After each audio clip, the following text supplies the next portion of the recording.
Today I'll be demonstrating the Edge Annotations tool of myCADtools.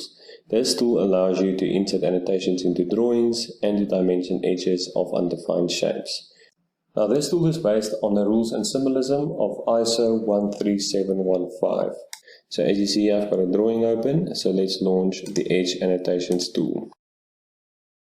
So we can enter numerical values in the 6 proposed boxes according to the desired results, as we see on the left.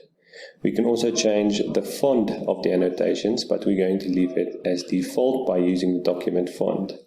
We can also specify the layer in which the annotation should be created, but for this example we will use the notes. And then we should just select a vertex to attach the annotations to. For example, let's say here and here. Thank you very much.